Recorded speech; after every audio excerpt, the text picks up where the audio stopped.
Hi all, welcome to the second video tutorial of Apache POI. So in the last session we saw what Apache POI is and what interfaces and classes are available in Apache POI library. And we also created this class file to interact with Excel, and we have initialized all these reference variables of these interfaces to null. And also we created this parameterized constructor where actually we are passing the file path and file name as parameters, right? So what I can do here is now I will create one reference variable of file class and I will initialize it to null, and also I'll create one reference variable of file input stream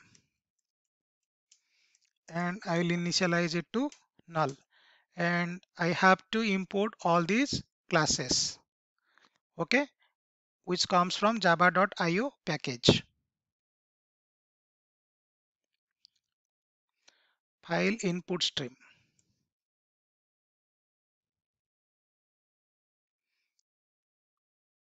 Okay, this is also coming from java.io package.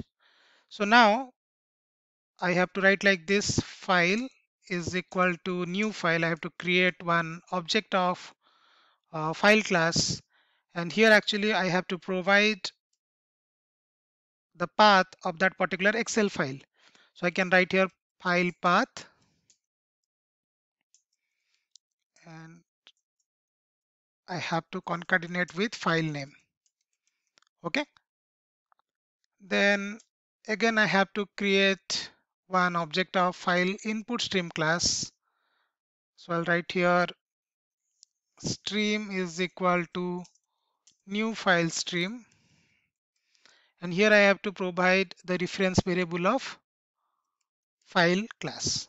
Okay,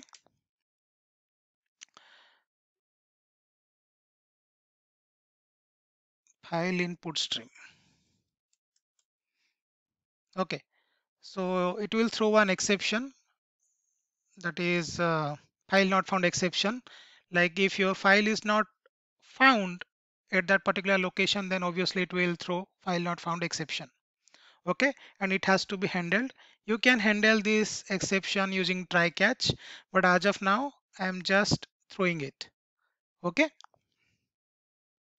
so now I will write here string file extension.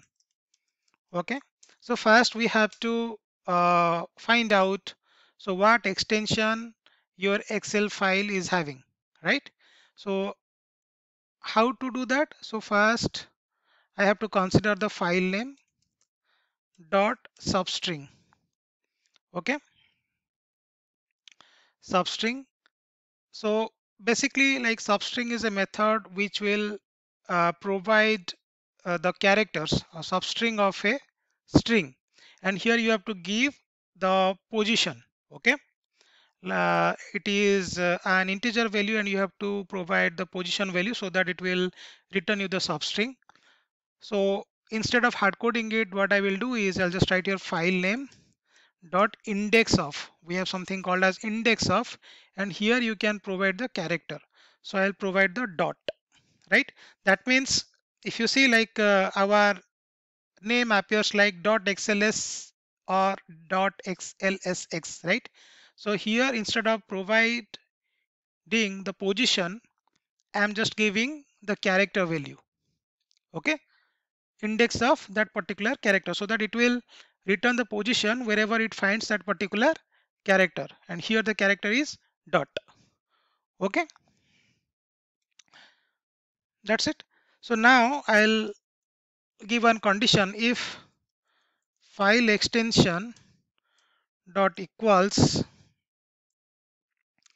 dot xls, then I have to provide statement like this. So basically here I have to assign the object of HSSF workbook.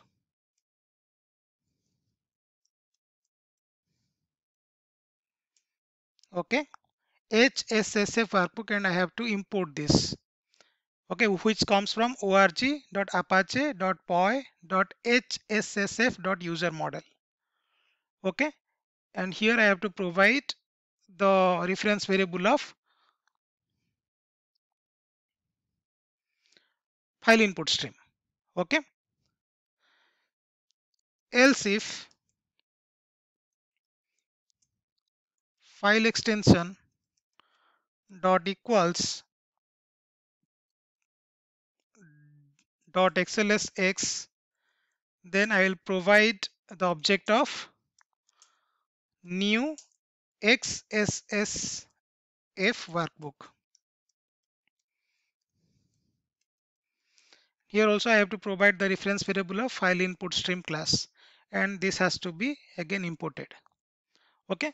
So as I said in the last class, so based on your file extension, we have to provide the object of HSSF workbook or XSSF workbook, and I have to assign that object to the reference variable of workbook interface, okay. So after that, what we have to do is we have to create few methods. So basically our constructor is now complete, okay. We have initialized the reference variable of workbook, okay. So I'll create one function now, function to get the number of rows,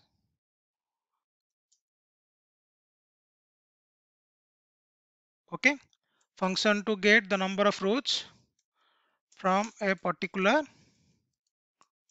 sheet, okay. So I will write like this, public int get number of rows, okay, and here I have to provide the seat value, okay, seat, or I'll write here string seat name, okay. So here the return type is int because it will count the number of rows and it will return, okay. So function to get the number of rows from a particular sheet, okay. So now we have created one reference variable of seat interface, okay, this one. So I can write here like this, seat is equal to wb dot get seat, okay, get seat, and here I can provide the seat name, and seat name I am passing as a parameter, okay. So we have to use the reference variable of workbook interface, and we have to call this method get seat. After that, what I will do is I'll just write here uh, int row number is equal to seat dot get last row num, get last row num, and I have to return it,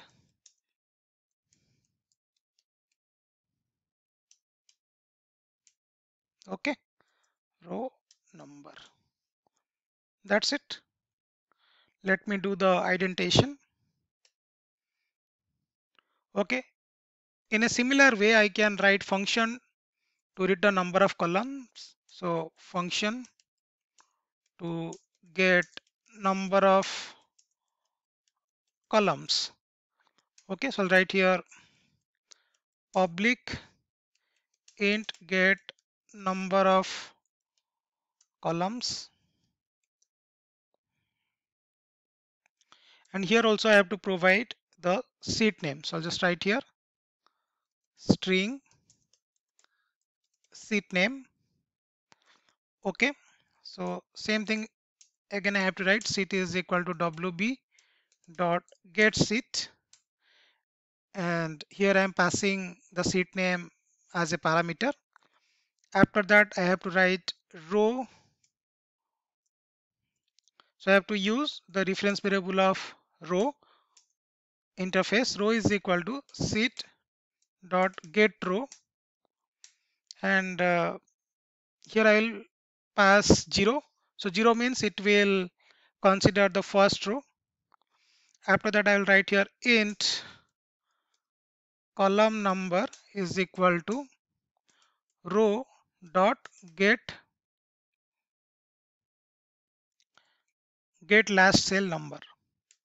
Okay, and this I need to return column number. Okay, that's it. So first, using constructor, we are initializing the reference variable of workbook interface. That means we are locating where our Excel sheet is. After that, we have written these functions to get the number of rows and to get the number of columns of a particular sheet, right? So let's test this. So what I will do is I'll create one more class here and I will name it as test runner, and I want main method in it. So I will check this checkbox. Okay. So basically what I will do to initialize the reference variable of workbook interface, all I need to do is I just need to call this constructor. And how can we call this constructor? We have to create one object of this particular class. So I'll write here obj is equal to new Excel input output.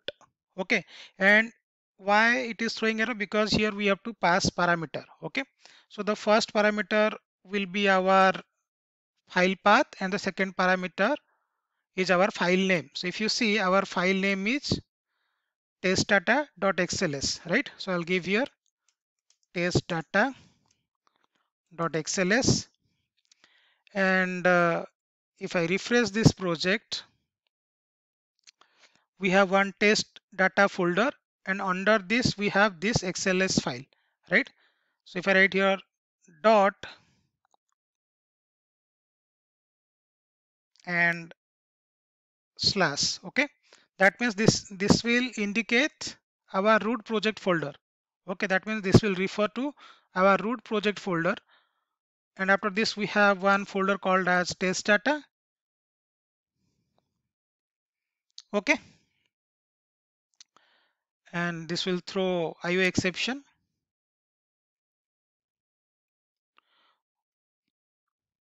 Okay, you can write like this. So now we have called the constructor. So what I have to do is I'll just write here system.out.println. Okay, number of rows is equal to,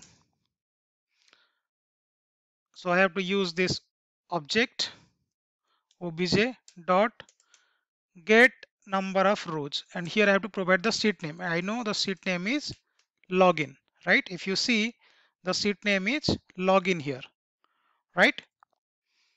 Similarly, I'll copy this statement and paste it over here,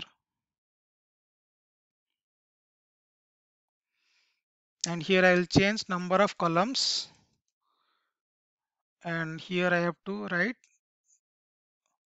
get number of columns, right? So let's run this and check.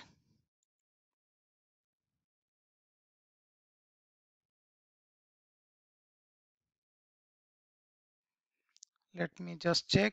We are getting this error.